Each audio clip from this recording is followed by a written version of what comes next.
Yeah, incredibly disappointed, obviously. Most disappointed that we went backwards with the things that we felt like we were getting better at.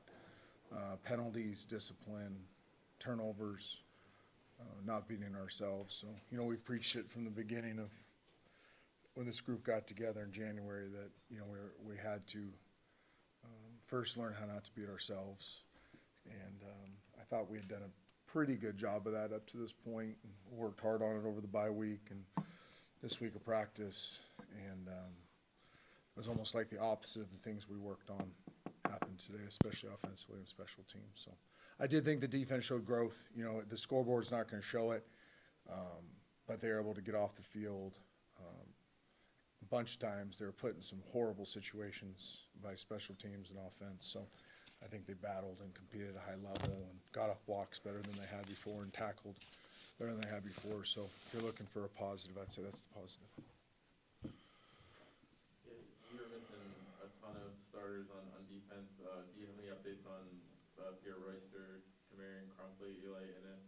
I think I hit them all. Not now. Not now. They just weren't able to play. Was it injury related or was it? I'll comment on that later in the week. Okay, and then also it seems like their pass rush did a number on you guys. Just how did they complicate things for you? It wasn't their pass rush. Some of their pressures, which we worked on all week long, they're not real complicated. We should have handled them well. We had some breakdowns and assignments. And listen, I'm never going to sit up here. We put a lot on the quarterback. We're never going to sit up here and blame the quarterback. But he was not at his best today, and he'd be the first to tell you that. So, but we got to get better everywhere. And then you start the second half there where you get to stop, you get 3 and out right away, and don't capitalize on that. How big of a swing was that? That moment there. I think there's a lot of momentum swings that went against us. We're just atrocious on special teams. You miss 2 relatively easy point-scoring opportunities and turn it over on special teams. That's a massive L. And then offensively, when you have a chance to grab momentum, and we're one of the better avoiding 3 and outs teams in the country, and we just missed some very easy things that had seemed like they were not issues for us. Like we kind of take them for granted that we've been pretty good on first down and getting drives started and playing in positive yard situations, and we just get stuck making bad decisions and going 3 and out and stuff. The penalties hurt you. When you're not sharp mentally, it hurts you. So we got to figure out why that was, because we really had grown offensively, and we were excited about what we could become. And I think we need to relook at some things and try to gain an understanding into why today we took a step backwards. Okay.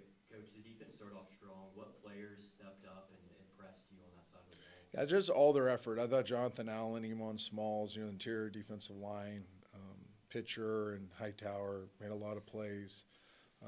JV, Jeremiah Vessel, fitting the run from the safety position. There's a lot of things, and I got to watch the film, but those are the things that stood out.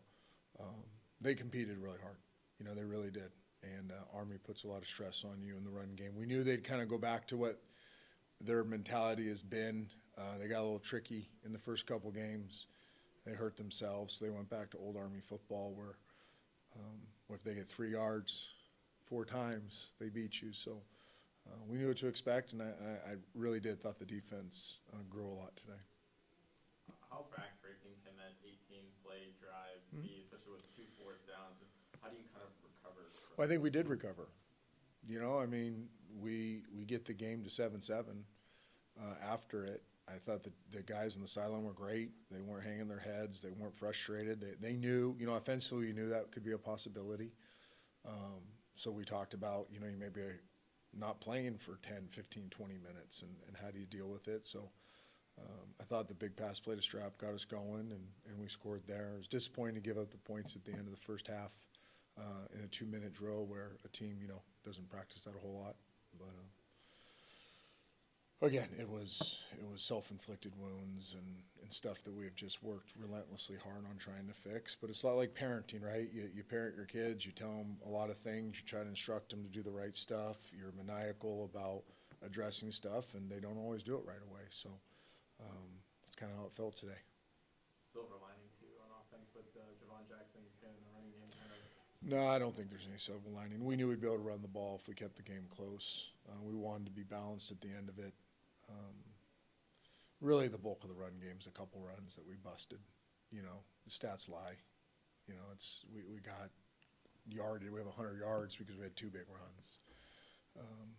We were terribly inefficient offensively, and I'll take the blame for that. You know, I'm an offensive head coach, and I'm in every meeting, and I do. You know, most of the offense is blessed by me, and I'll take the blame for this. I obviously didn't get them ready to play. Were there some things offensively that you saw coming in that you felt like you would do better than you did to them, and you see the thing? Yeah, I thought this could be a 80% completion day. You know, I thought this could be a day where we can march the ball with short to intermediate passes, run the ball efficiently, you know, capitalize on every drive opportunity. They're very simple defensively. Now, they play really hard, but they're very simple, and there should be no reason why we made the decisions we made offensively. With Jalen, was it both mental and physical today, the stuff that you saw? Yeah, I think it was a little bit of both. He was not sharp in either. And again, he's made so much growth. He's such a fantastic kid and player that I think you have to look yourself in the mirror as a coach and say, did we ask him to do too much? You know, we ask him to do a lot. We've never shied away from that. But I think, and I really believe this, the more I'm processing in my head, I asked him to do too much in this game.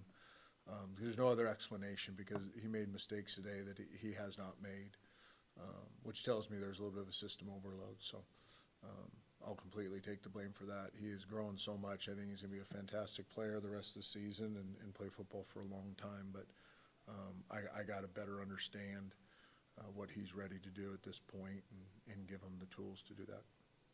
On that mental note, this has been such a different game in terms of just the time possession. Does that take a toll on the offense, and did that maybe drift into the focus?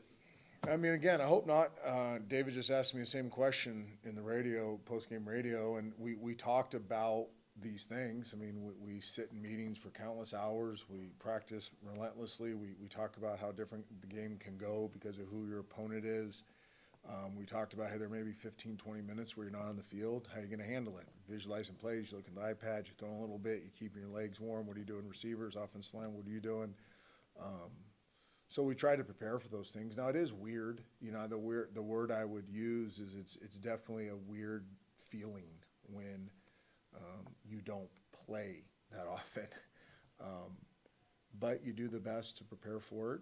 And at the end of the day, you know, you still have to go out and like, hey, you're there, he's there, the ball should go there. Or, you know, he's lined up there, that's where you block him. Like if you just simplify it to the most basic form, how long you know, you're off the field shouldn't matter. I mean, we'll go in a practice environment and the first period of the day is after special teams, then we'll go do a bunch of stuff for 25 minutes before we run a team play. And we expect that first team play to be executed at a high level. So it's not like this never happens, but it does feel a little awkward and weird when it's going on. Do you feel like the player, you said that you wanted to see players step up, and if they didn't step up, they weren't going to play. How do you feel like they reacted to that message, that not just in this game, but just throughout the week?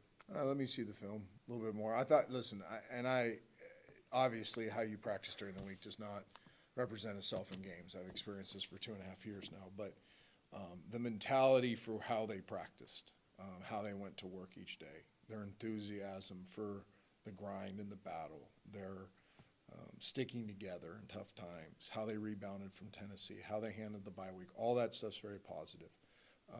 But that doesn't matter till you take that and then go apply it to the game. Now, I'm glad as we're going through this adversity that we have that as kind of our culture, that they're going to come back Monday and get after it. So, you know, I'm pleased by the character of this group of people. Now we just have to, you know, take what we work on during the week and have it carry over the games.